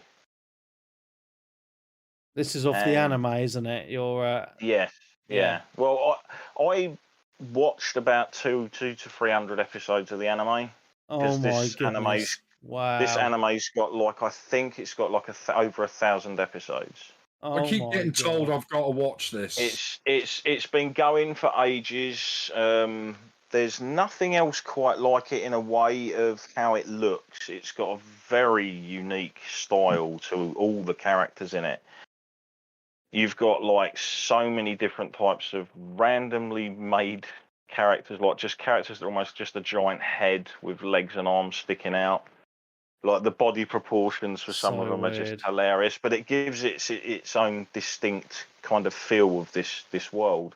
Mm-hmm. So this is a turn-based JRPG. What? Yes. Oh wow. I didn't play the last one that came out. Was it like World Seeker? Which was out like a couple of years back. So I'm not too sure if that was sort of like a JRPG. Maybe it was more action based, like the Storm sort of games. But yeah, you end up washed up on an island at the start. You team up with your crew. They're all there from obviously the franchise. You go onto the island. Something happens. It's the usual classic of you start off kicking ass, and then the game does something that means you're not kicking ass anymore. And you're basically going back through the game, picking up everything to power yourself back up, while obviously other events are going on. The turn-based battle system runs off almost like a rock, paper, scissors. So you'll have characters that have got ranged attacks, characters that have got fast attacks, and characters that have got power attacks. And each one's better against one of the opposite part on the grid. Okay. Not only have you got weaknesses like that, you have elemental weaknesses. that factor into it as well. And you can swap out your team on the fly. So although there's only 4 of your team in the actual battle that's taking place, say you've got 3 people in there that are all power type and 1 speed, you can swap out one of the red ones for the other type you need to obviously attack the enemy. Sounds interesting. It adds some interesting mechanics to that, like tired old people would say, turn-based combat. Yeah. But it makes it more fun and interactive and a bit more strategic, because you can just you'll also see the gauges from which enemies' turns are next, etc. Okay. You have certain attacks that will knock the enemy back into other enemies and damage them as well. And it's not the actual battlefield isn't all taking place on like everyone squaring off in against each other from opposite sides. They're spread about. So sometimes you'll have a character that's on his own, surrounded, and then your other 3 will be off to the side with maybe 1 or 2 on them. And you might have a condition that will say defeat these enemies before this person gets done over, to get bonus experience. Okay. Yeah, I was just say, is this one of these games that you need to like be a fan of the anime to play? You kind of don't, because like I say, I've watched sort of a couple of 100 episodes, so I've got like a base relationship of knowing certain characters, who they are, where they fit into the story, etc. Yeah. But this game's almost perfect in the way it's done, because as you progress through the story, even though this is a new story with that crew taking part now, you'll revisit your memories of past experiences from the comic and the show that are now translated differently. So different events will happen, different characters will be in certain areas, etc. Okay. But it still refreshes you on all of these different arcs that actually go on, that go on in the show, etc. Okay. When you're out on the field as well, you can choose which character to control. So Chopper, who's like the small reindeer character, he can go through holes to get to other areas that the other people can't access. And it's literally like you can just turn into him, go through the hole, pop out, turn back to the other character you want to do a puzzle thing in there. Like there might be a cube to grab or a treasure chest, etc. Okay. Sanji, who's a chef, while he's running around on the map, he'll say something, and if you switch to him, there'll be like a hidden ingredient, because this has the classic find the cooking ingredients and you can make meals and eat them at the campsites. Give yourselves buffs and all that kind of stuff, which last for a set amount of turns in combat. You can actually see it when you're in combat, X amount of turns left on this experience buff or whatever you popped. Yeah. The things, but it's so well presented. The music in it's really good as well. Oh, it's just good. And the fact that you're revisiting old places with old characters, it's just, I've just been having a ton of fun with it. Oh, good.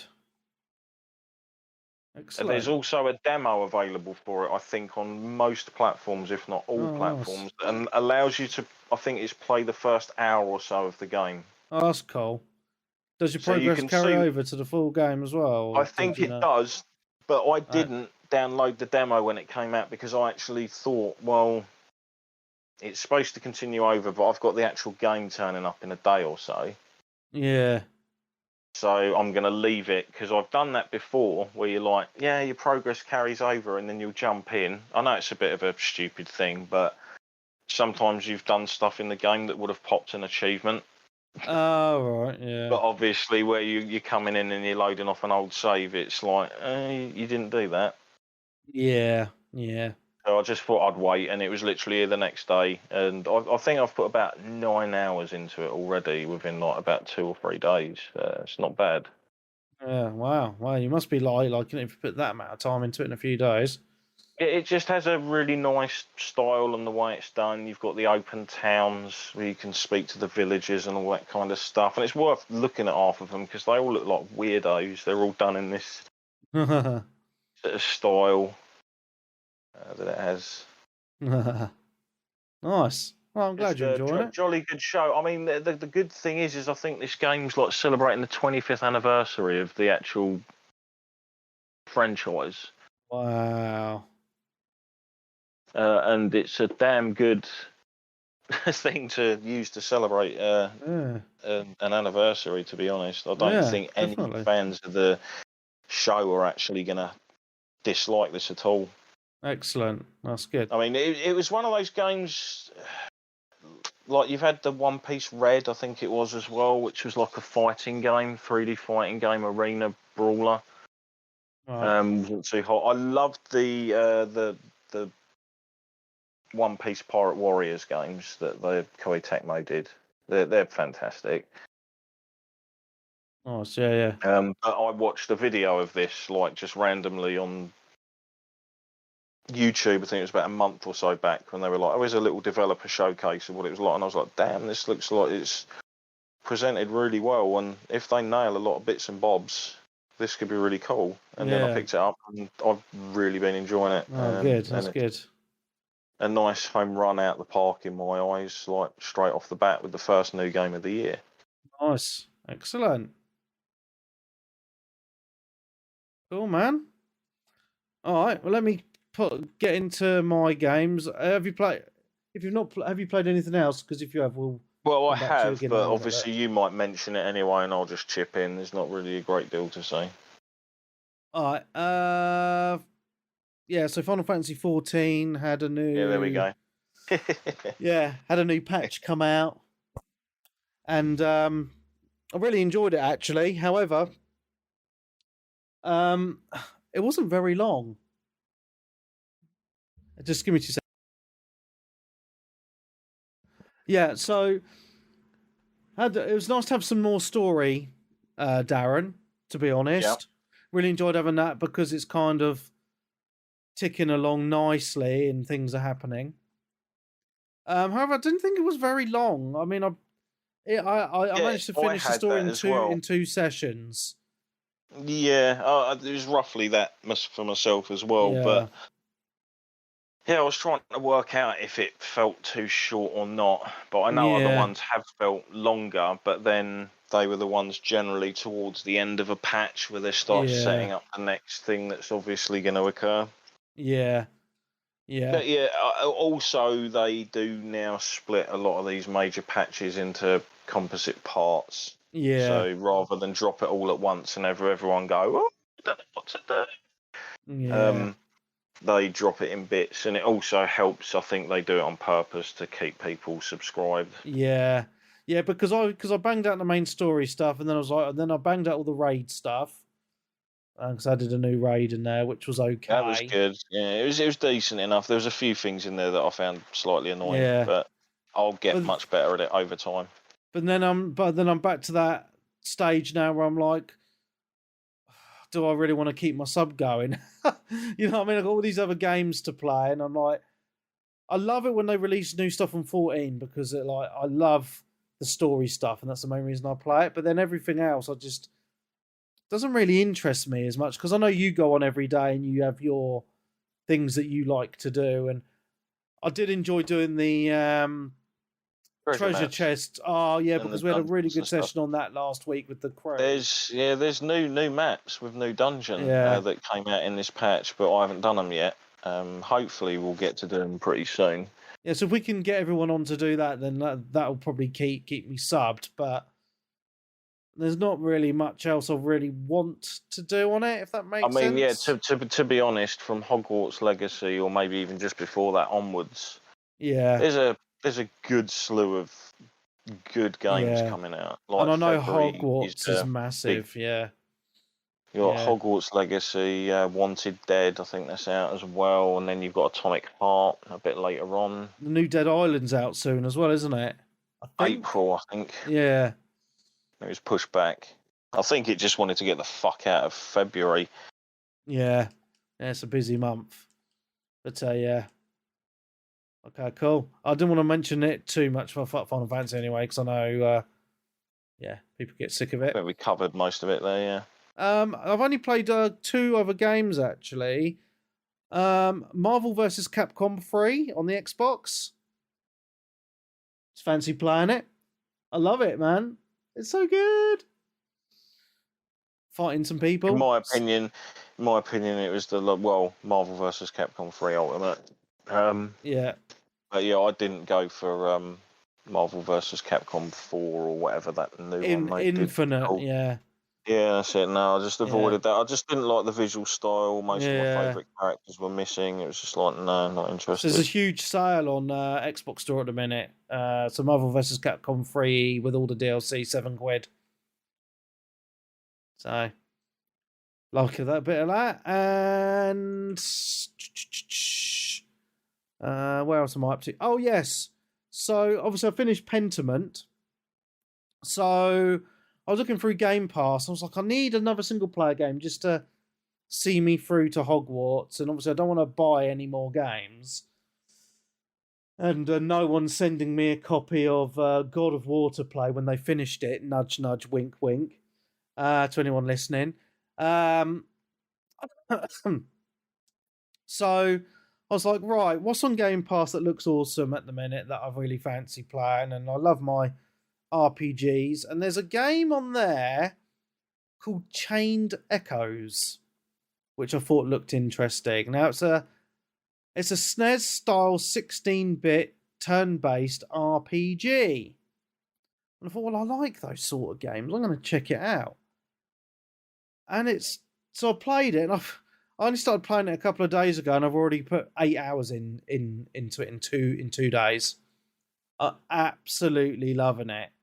So if you remember, so if you remember those old school 16-bit JRPGs, it's pretty much like that, but like modern, you know. And there's a lot I really like about it. So it's got loads of characters, loads, and they've all seemed to have a really cool backstory. And the world seems very well realised. So there's a big... so it starts off and there's like a war going on between all these different continents, all these different countries. And there's like this tech. So there's like this armor tech where you get like these flying mech suits. So at the beginning you're flying around in this mech suit, and then it goes into the turn-based battles, and you have all your powers, which is really, really cool. And then it moves on, and you're on the ground with these different characters and doing your turn-based battles. But all the characters have different abilities. Like you've got your healer and your healing moves, and your different other moves that do like ranged, multiple enemy damage, and your different magics like earth, fire, water, etc. A bit like a Final Fantasy, really. And this is what I really like about it, because it does remind me of just like one of those old school Final Fantasy games in a way, but crossed with like the way those old school kind of Zelda games move top down. Because one of the things I really like about it is the characters move really fast on the screen. So you move from place to place really fast. So it doesn't feel like you're wasting any time, which is really, really nice. And I do feel like I'm kind of still in like the early stages of the game, because I'm at a point where it keeps on chopping and changing between different characters, and it gives you the backstory, and then you play a little bit, and then stuff happens, and then you move on to another character. And I get the feeling that they're all going to meet at some point, and you're all going to be working together. That's what I feel like is going to happen anyway. So it's kind of like you're getting the feeling for all the characters, all the different movesets, all the different magics.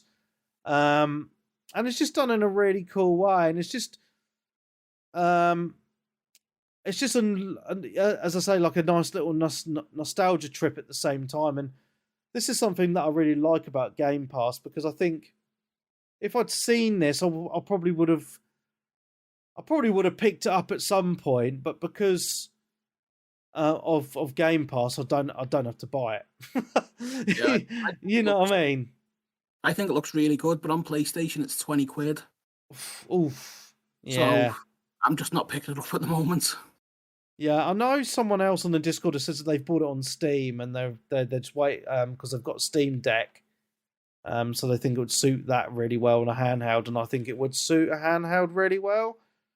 I mean, I don't know how long the game is. I'm just going to have a look. I've just had a look on how long to beat, and completion is 40, 54 hours. 54 hours, yeah. That's not bad. That's not bad. Yeah, main story 30 hours, so value for money, I suppose. Yeah. Yeah, I mean, as I say, I like that kind of old school art style, you know, that 16-bit art style. But because it's like it's made modern. You know, the file size is very small. There's a lot of content in there from what I've played so far. It's just something different, as I say, because you know you play all these AAA games with amazing graphics and stuff, and yeah, they're great. I'm not going to take anything from them, but sometimes like these little games like this are just awesome in their own right, you know, just that nostalgia trip. And these sort of games just always have really good stories and fun gameplay, especially if you like your turn-based combat. It does look gorgeous, and it always will look incredible. Yeah. Because it's got that certain style to it. Yeah. Yeah, so, and that's the thing, there's always something to play on Game Pass. And it's just something I thought, yeah, I really want to check this out. It looks cool, and I'm having a blast with it so far. Even though I've got so many JRPGs in my backlog at the minute, I thought for some reason, I'll just play that. You know, I've had Legend of Heroes Trails in the Sky in my Steam library for years, about 4 years. And it's going to be one of the greatest like JRPG series ever made. But I just never got around to it because I always get distracted, and this is another game that certainly distracted me, but I'm so glad it's on Game Pass because it's a really cool game. It really, really is. So if you like your JRPGs, especially if they're like the old SNES style, then this is one for you. And this is what you're missing out on not having an Xbox in Game Pass, or even a PC in Game Pass. It is, massively. Even though I have been going on my PlayStation a bit more recently, just checking out the selection on PlayStation Plus Premium, and there's a good selection of RPGs on there. The problem is, the problem I find with PS Plus Premium is I've played a lot of the games already.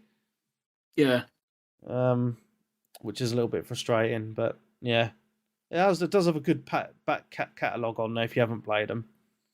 Yeah, there are some good games. I just wish they'd add more PS1 games, and then two. And yeah, wish you could download the PS3 games. Yeah, it's a bit of a streaming is awful. Yeah, it is. 100%. Cool. That's all my games played, guys. Not too bad. Not too bad. I have a little bit of news. So there is an Xbox show happening on the 25th of January called Dev Direct. It's going to be showcasing quite a few upcoming games that are coming out this year. And the cool thing about this is it's not going to have any hosts or anything. It's just going to be gameplay. So. All right, yeah. So it's basically like State of Play, but Xbox. Yeah. I'm interested. Like, we might as well get some info rather than not getting any. Yeah, so I'm hoping they show some Forza, because that's been a bit quiet recently, and some Starfield maybe. Even though I do think they might be doing a Starfield dedicated show, I've read on Twitter. So we'll see what happens in that respect, I guess. But yeah, so that looks quite cool. I'm looking forward to that. Ubisoft, there's been quite a bit of Ubisoft news.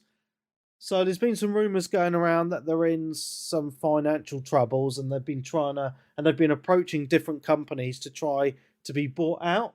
And apparently a lot of companies have just laughed them out of the boardroom. But also I think something else that shows that there's some trouble with Ubisoft at the minute is it's come out this week that they've cancelled 3 unannounced games. and they've also delayed Skull and Bones again. 6 Isn't it times like now, isn't it? Yeah. Yeah. And I'm not surprised. Yeah, I'm That not surprised. I think that game would have it's literally like just throwing dead weight off a ship. I think that game sales wise would have been pretty much that. The thing is, though, like Skull and Bones is an odd one because It's worse than Sea of Thieves, like for what you can do. Like because you completely. can't even get off the ship. The only time you can get off the ship is at a dedicated port, and it's at somewhere where you can buy stuff, and that's it. So it's not like Sea of Thieves where you can get off at loads of different islands and do shit. It's basically like the Assassin's Creed. If you're having a game that is like customize your character how you want, etc., but you won't really see them do anything because you can't really get off your ship and walk about. Yeah. Unless you're in a port or whatnot for sort of 10 minutes. I mean, Ubisoft's in a weird place. The drawing board, yeah.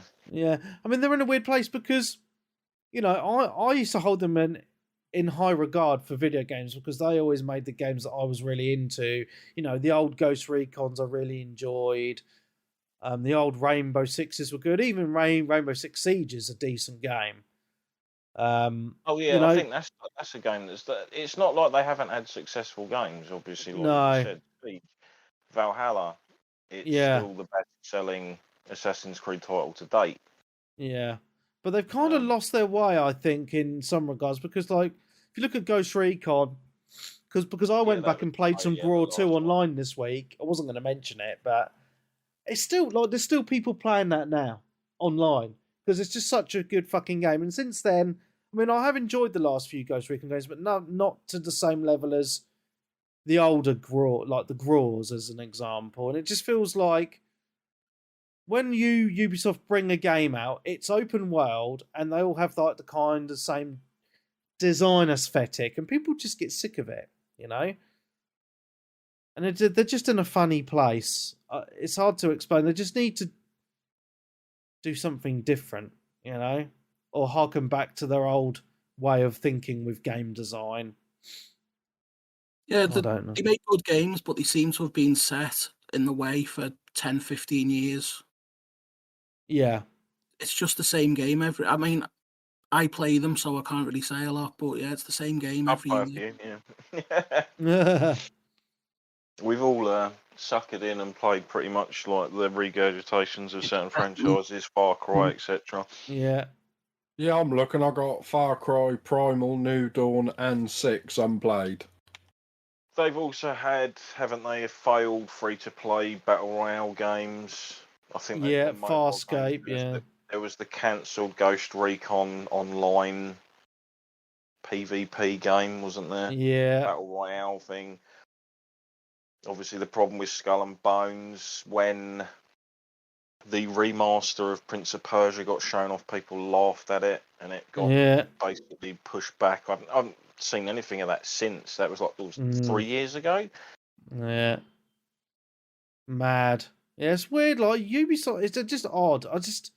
Because they've got such good franchises because of the flapping. Yeah, because of all the flapping that went on with it as well.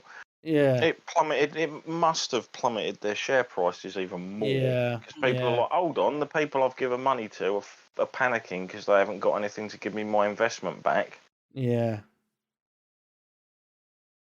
We'll see. Hopefully they can sort it out. Maybe they just overextended their hand in too many places. It's sometimes bad management or just relying on a formula rather than trying to actually create something sort of new and interesting and slightly different. I mean, I've even said it with like Sony in a way.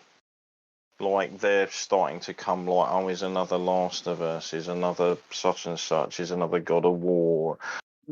It's fine when they do that, but you don't want to end up like we did with the Gears, where they just like go too long, etc., and just sort of fade into obscurity. Yeah, it's the same with Halo now as well. I mean, still got season 2 of the amazing TV series, eh? I just don't know anyone. It's weird because I don't know anyone that plays Infinite at all. But it is like I looked there. There was I put a link in the Discord about the top games played on Xbox throughout 2022, and Halo Infinite was in the top 5. So people are obviously still playing it, but it's just I don't think there's people that we know that are playing it. Odd. Anyway, let's go on to the next piece of news. Anyway, Final Fantasy 16. Odd one. So the developer went onto Twitter, and I think I know this. And people were asking him about the PC version, saying it was rumored to come out in 6 months, and he come out and said, "Oh, there's no there's no news on a PC version. Just buy a PS5 and get the game on there." I just thought it was really funny. Yeah, because we still don't technically know entirely what's going on, because the release date thing after whatchamacallit, the latest trailer says not releasing on other platforms until like the end of like the 31st of the end of the year. Yeah. Basically 31st of December. But then what game are we talking about? Final Fantasy 16. But then didn't they do that with Remake? But then also it was a year. They had the exclusivity for a whole year, because it says not until after then. So we don't know an entirely date after that. It's kind of like when they say Final Fantasy VII Part 2's coming out in winter 2023. That stretches into the end of February.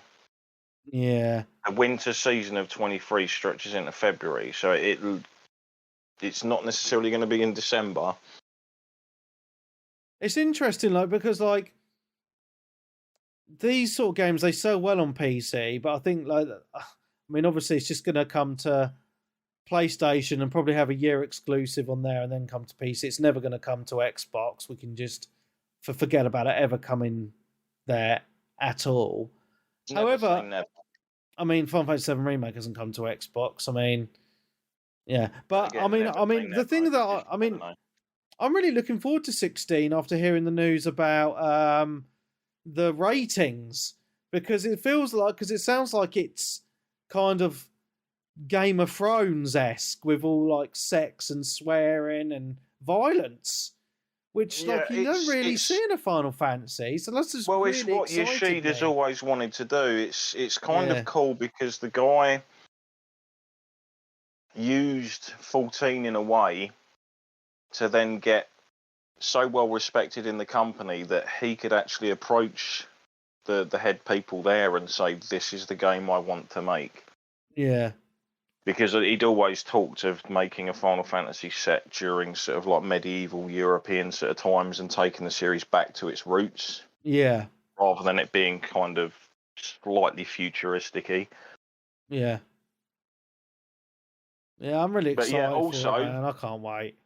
The very first time the trailer was ever released for the reveal of the game, it said footage captured on PC emulating the PS5 experience at the start. Yeah. Yeah, I remember. And then at the very end of the trailer, you had like the old asterisks and also coming to PC. Oh, it will come to PC, but ever since that trailer's been re-uploaded or something, those things are missing. Right. But it's definitely coming to the PC. It's just a matter of when, not a matter of if. I mean, I'll just get on PlayStation. I'm not going to wait. I know there's a lot of people that are like, "Oh, I don't buy PS5 because the game's come to PC and I can wait a year." But when it comes to Final Fantasy, man, I can't wait a fucking year. This is the first time that I'm actually like super looking forward to a Final Fantasy. I know, I usually same. look forward to them, but I'm really looking forward to this. This could actually, if done properly, and we know this team is capable from playing 14, to be something like almost benchmarky. Yeah, I think so. In that genre. Yeah, 100%. Fingers crossed. Yeah, I can't wait, man. Can't wait. And then you've got Starfield on the other side. Yeah. Oh, that's on my news, because I had the Callisto Protocol news in my news, but we've already talked about that. That's it. I don't have any questions because no one put any questions in the Discord this week either. Yeah, I've got a bit of news. Oh, go on, Nick. Go for it, Which mate. just kind of upset a lot of people. The Dragon Ball Z Kakarot, the Season Pass 2 and Next Gen versions came out on Friday. Right. On everything. Oh, right. Yeah. Apart from Xbox, because we still don't know. For some reason, they pulled it. So it's out. It's even out on Switch, but in Steam, PS5, all the thing, and it just said technical reasons. I'm like, oh. Weird. So, it's just weird. I don't know if there was something happened, but it's just strange if they got it, if it's ready to go on Switch and it's not on Xbox, and because they've just said technical reasons. People are like, what are those technical reasons? Is it the game? Is something happened financially with Xbox? So, yeah, people are like, oh, making more of it because, they didn't announce it until the day. So everyone was like, looking for it, myself included. Yeah. Because you couldn't even pre-order it. I don't think you could pre-order it on anything until the day. It wasn't even available, to pre-order the thing. But it's just weird. So, I mean, I'll have to wait. And I'll have to give them my money later then, I suppose. I did see something. I can't remember what game it was because I was just browsing on YouTube, and there was Digital Foundry done a video on a game, and it runs better on the Xbox One X than it does on the Series S at a higher resolution. I can't remember what game it was. I need to have a look later and figure that out. But that's just I thought that was quite interesting. Yeah. Nick just reminded me of a game that I actually played over Christmas a little bit. Oh yeah. I didn't. It was when you brought up the fact of like a certain console version being basically done away. A while back, obviously the Ascent came out on the Xbox. It came out on Game Pass. First off, it was one of the first games that sort of utilised it. I was waiting for the physical copy. So I went to get the Xbox version, and the Xbox version got randomly cancelled for some reason. But yet you can buy a physical copy for PS5. You just can't buy it physically currently on Xbox due to technical reasons or something, I heard. I think it's just because of Game Pass. I've got no idea. But anyways, like mate bought it for Christmas, and gave it to us because you can gift games to people. Oh, nice. And yeah, I tried that out. It's a very good looking top-down third-person shooter, isn't it? Yeah. For what it is, and it's got some pretty interesting, cool mechanics, like being able to duck behind cover and fire over the top of it, etc. Yeah. There seems to be a lot to it for what it is as well. Like it's quite a long experience. The actual bits where you're running through, the actual town hubs. Look really nice with the lighting and the fact that it's kind of got depth to it. You've got layers underneath or levels underneath with stuff going on and ships flying about the ports, etc. Never finished Always that. giving it a bit of life. There's a DLC out for it as well. I've noticed an expansion thing like Heist or something that came out. But yeah, I played that for a little bit. That's co-op as well, isn't it? That are annoying, yeah. If you run a certain way on the screen, you can't see where enemies are. And as soon as they come on screen, you're like, oh, you're level 18, I'm level 5. Bang, oh, I'm down. Cheers. Yeah. Couldn't do anything about that one. But yeah, that's damn good fun for sort of whatever price it is. I think it's cheap or Game Pass or whatnot. Okay. Nice. A lot more to it than you first think, especially for a game that price. Yeah. It's crazy, to be honest, what you can get for how cheap these days. Yeah. Nice. Okay. Jelly, hope you've enjoyed your time with us. Yeah, excellent. Yeah, definitely. So you realise you don't have a show to listen to this week? No way I'm listening back to myself. All right. Excellent. All right, guys, we're going to end it here then. It's been 2 hours. And I've got alcohol to consume before bed. So, yeah, thank you very much, Jelly, for coming on. It's been awesome having a guest on. Yeah, anytime. And as always, thank you to Nick and Darren for coming on. Awesome. And don't forget, next week is Patreon week, and we're starting our PlayStation specials. Starting with the PS1. I'm looking forward to this episode. 3D dinosaur that Nick mentioned earlier. That's it, yeah. Demo 1. Demo 1. The Destruction Derby demo disc that you just played and played and played. Oh. Awesome. All right, well, I'm going to save the stories for that episode anyway, because I've got a few. So from me, Mark Webb, Gamertag, Piss on a D, Steam ID, Webby, 360G. MrJelly, PSN, Japanese Beans. Nick Fights on the Twitter and the Twitch. And Sensei Switch. So thank you very much. If you want to listen to that Patreon episode, you need to head over to patreon.com/360gamercast. Sign up from as little as £5 a month to get those extra special episodes. And you will also get to listen back to the Xbox series we did of episodes, which I thoroughly enjoyed. So check that out. So from all of us here, it's been awesome. And hopefully we'll see you next week. Goodbye.